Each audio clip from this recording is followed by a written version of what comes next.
Imagine waking up and the news isn't about a late night tweet storm. And when they show the president, you don't turn the channel because it's someone who can bring this country together. That's my husband, Joe Biden. That's the future I want and the president we deserve.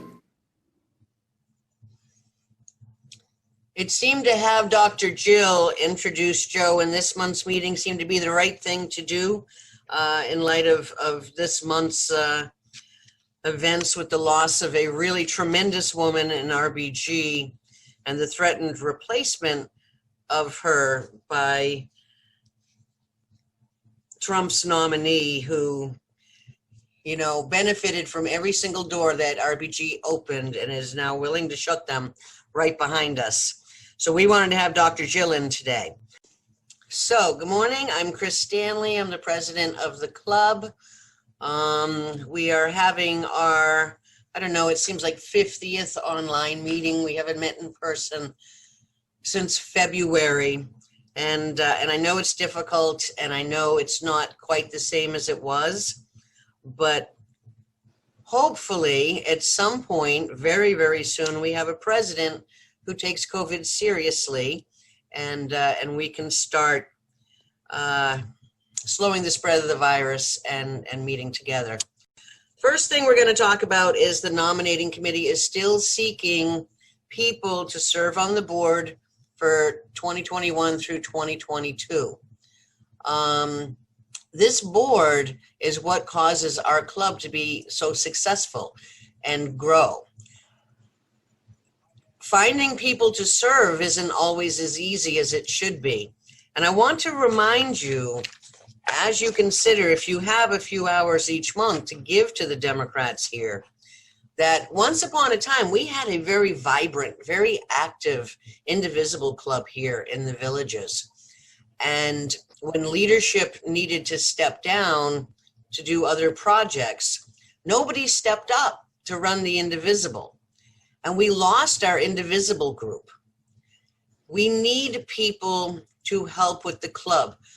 One of the reasons why the club is such a success is because we're always getting new people in, fresh perspective, fresh ideas, and it's what causes us to grow and thrive.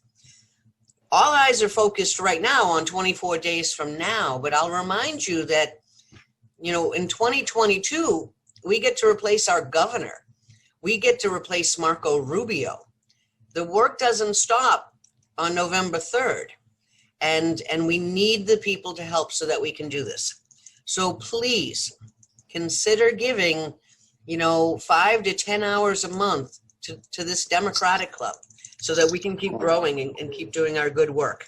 So we had a little bit of a golf cart caravan. We had about 400 golf carts, which is about 300 more than I was expecting. We turned in about 600 completed vote by mail ballots.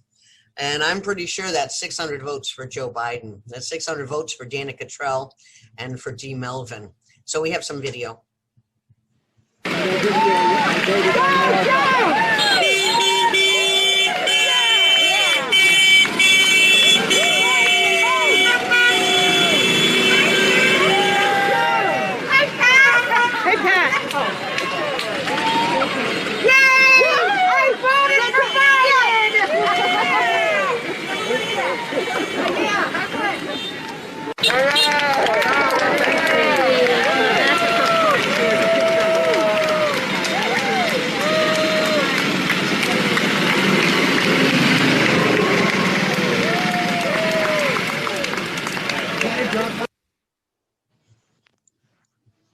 That was so much fun, guys. That was so much fun. Okay, so we have some slate cards that if you still need help, Joe Biden and Kamala Harris, of course, Dana and Dee, of course. Yeah, Marge, I'm sorry. It's a 19th early vote for Lake County and for Marion County. And so you can go then. So this is the Sumter slate card. Recommendations for the amendments. I get a lot of calls for this. We're following the League of Women Voters and voting yes on 2 and no on the rest of them. Can we skip over to Lakes now?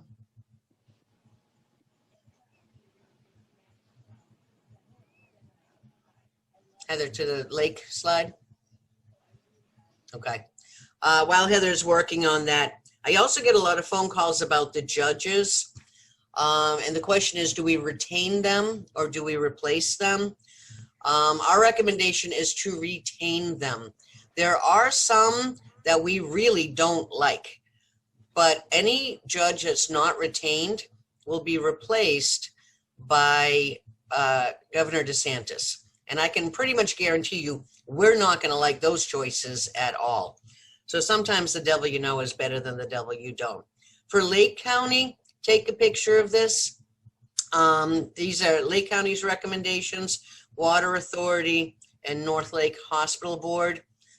Susan Fetter's a great friend of the club. And so if I were able to vote for her, I sure would. And they also are recommending yes on 2 and no on the rest for the amendments. And then Marion County.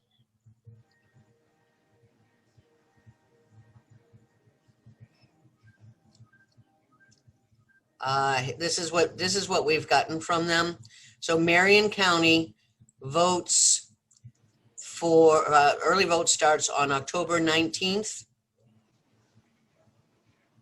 Lake County starts October 19th, Sumter on October 20. Okay. So vote, guys. Vote, vote, vote. Every election, thousands of vote-by-mail ballots are rejected because the voter made some very simple mistakes. So, to make sure that your vote is counted, avoid making these mistakes. Be sure to sign and date the ballot. If the signature line isn't signed or dated, the ballot will be rejected. Don't place your ballot in another voter's return envelope. The ballot is keyed to the name on the envelope. The ballot must match the name on the return envelope. Don't wait until Election Day to mail out your ballot. The postmark will not count. By waiting until Election Day to mail out your ballot practically ensures that your vote will not be counted. Don't combine 2 ballots into one envelope in order to save on postage. Both ballots will be rejected. A way to ensure that your vote-by-mail ballot is actually cast is to take the ballot in its envelope to the supervisor of elections and deposit it there directly. Now, it's important for you to do this as early as possible, especially with the things that we've been hearing about the U.S. postal system now. Delays being made. You'll want to do this as soon as you get the ballot, complete the ballot, then you know that your vote is going to be counted.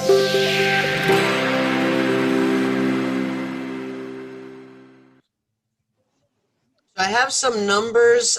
These are a couple of days out of date. I haven't been able to update them. Requested ballots for the Democrats, 2,495,761, of which, as of 2 days ago, 497,324 have been returned. The Republicans are at 1,715,420 requested, and only 269,817 returned. We are crushing it in early vote, and that's how Democrats win.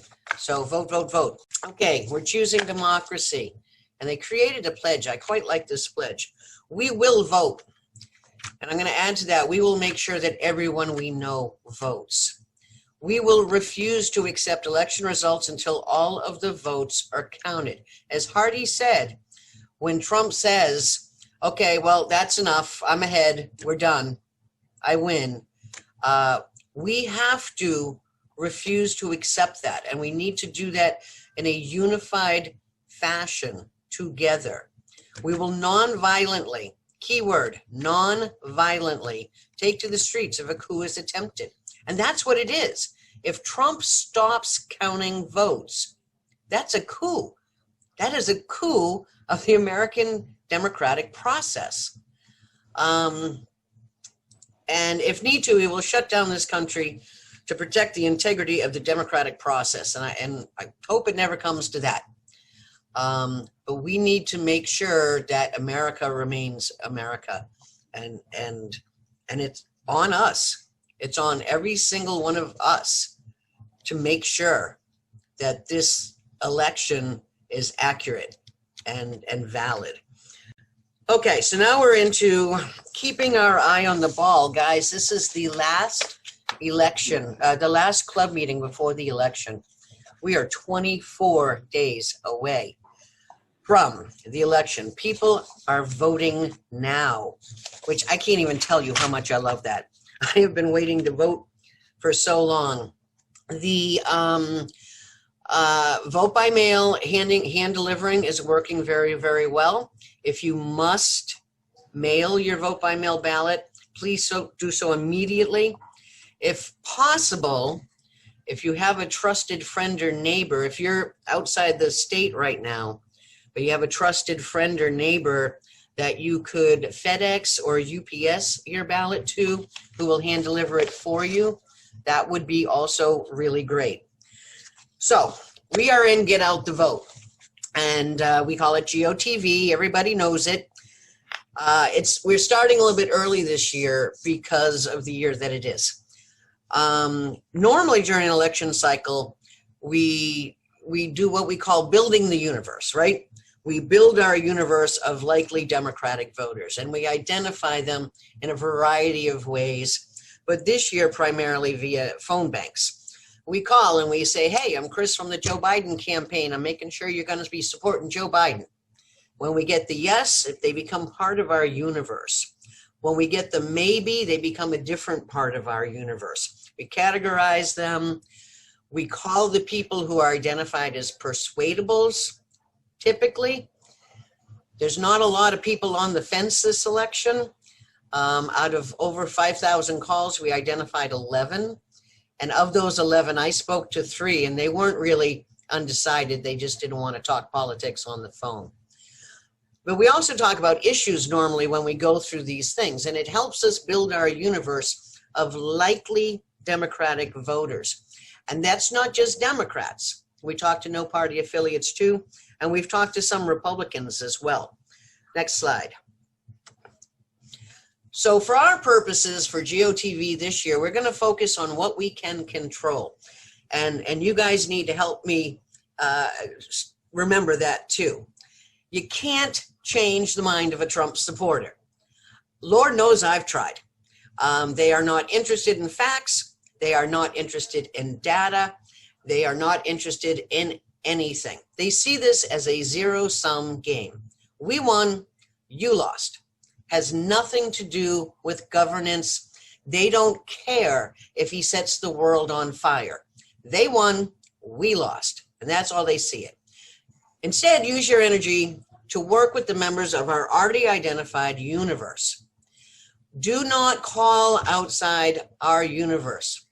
We are in a region, we are in East Central Florida, and our messaging and everything is set for our voters, for our already identified voters. When we carry our message to South Florida, our message gets diluted. We need to stay on track. We need to stay focused. We're doing digital events now instead of in-person events.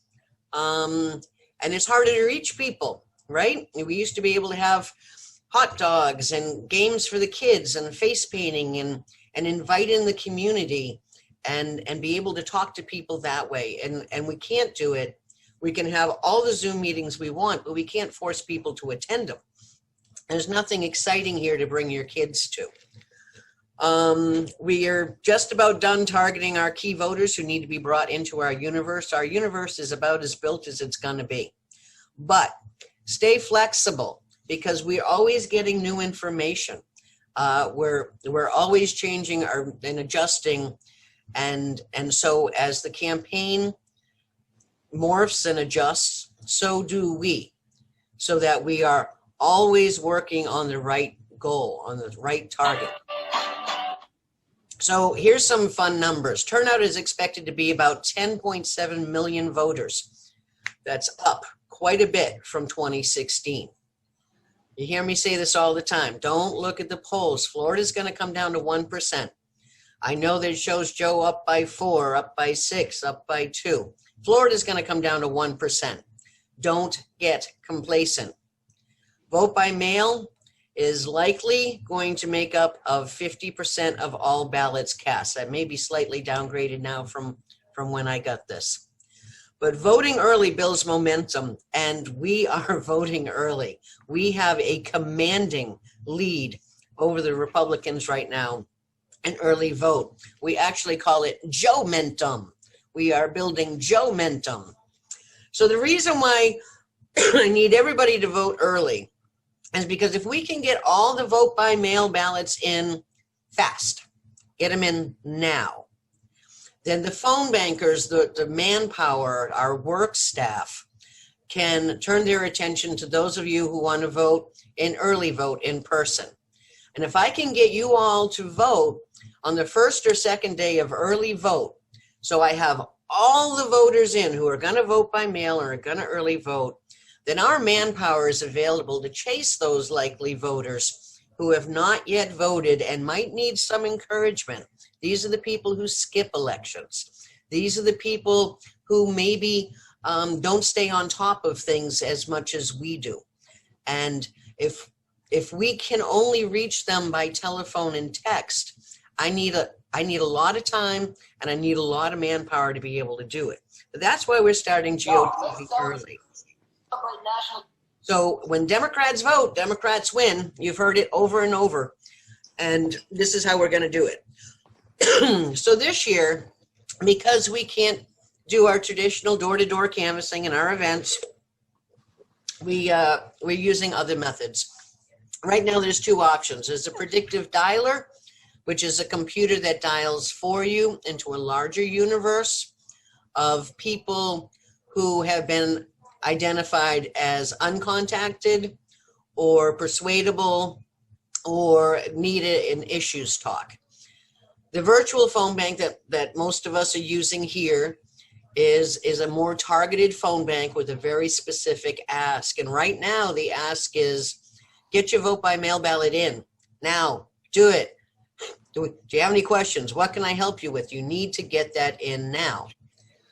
So most of you have been working, have received a call from either me or Shirley asking you to make a commitment as to your time in order for me to be able to manage this manpower that we have.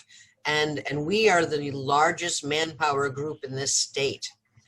I need to have a better idea of when you're available. And so you've gotten phone calls asking you to commit to whatever, Monday, Wednesday, Friday, or 4 hours on a Tuesday, whatever it is, whatever your commitment is, I need to know so that I can make sure that we are fully covered, and that'll save me time from having to call you to find out when you're next working. If I just know you're going to do every Monday, Wednesday, Friday for an hour, then it's easier for me to manage the manpower. Right out here, still going on as we speak, as every Saturday morning, there's a sign waving outside the office. It's part of living our values. Wear your shirt. Put your bumper sticker on your car. Comport yourself well. Be a Democrat. Be loud and proud. And if there is anyone left on the fence, they would be more likely to drop on our side if we're well behaved than on their side with the asinine tweets. Club member Paula has let me know that she's planning in Brownwood tomorrow a vote him out challenge. She wants as many people as possible at Brownwood Square at 1 o'clock to chant vote him out for video, and then we will amplify that video.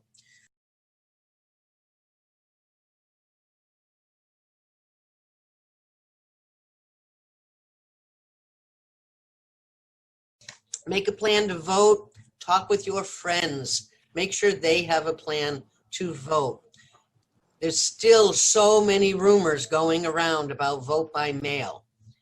No, putting 2 stamps on it does not force the post office to treat it as first-class mail.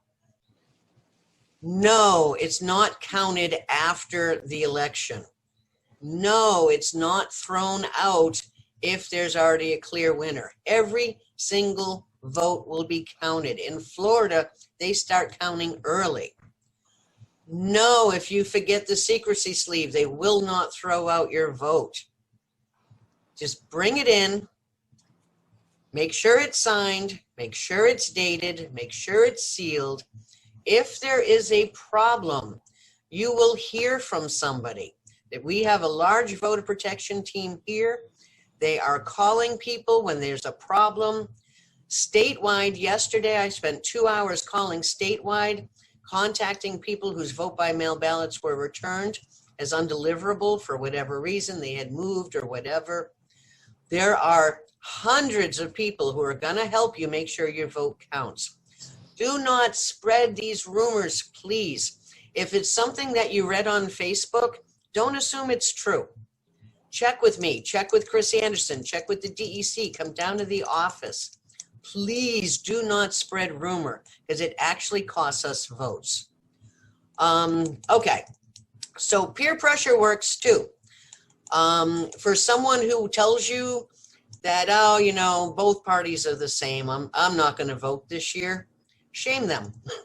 Shame them just like you would someone who said, you know, I have high blood pressure, but I've decided not to take my medication. Peer pressure sometimes is the best tool that we have. People need to vote. And it's the people who do not vote that end up choosing our presidents. And we see what happens with that. Talk to people. Please don't be shy. You don't have to get into their face, and you don't need to yell at them or fuss at them when they feel differently. But you need to let them know, if they feel the same, how important it is that they vote and that they vote early. So yeah, COVID, man. Whether you believe or don't believe that Trump had it or has it, he's going to be in Orlando Monday night. We've got Pence here today, and I'm not even picking on him. He did not look healthy during the debate. Stay away. Stay away. We have worked so hard to stay safe and well so that we're going to be able to vote, so that we can participate in this election. Now's not the time to let down our guard. Keep wearing your mask. Oh, speaking of masks, I have a new one that Jill Greenberg gave me. Can you read it? I don't see it. It says, grab them by the ballot. So this is the one that I wear now. Grab them by the ballot. Cases are going to begin rising again. I can promise you that when Pence is here, they won't be wearing masks there. I didn't notice a lot of mask wearing with the prayer vigil when Trump had COVID. It's not going to get better here for a while. So keep staying safe. Wash your hands, wear your mask, socially distant, and we'll get through this. That's where we are. The fly on Pence's head. That was the real star of the show, I got to tell you. Do you remember when Bernie Sanders was speaking to a large group and a bird came down and sat on his podium and just sat there and listened to him for a couple of minutes? We get the birds. They get the flies. I think there's a big metaphor in there that we could talk about. But I don't know that I can do it politely. So we're going to skip that. But that fly, that was a hit of the show.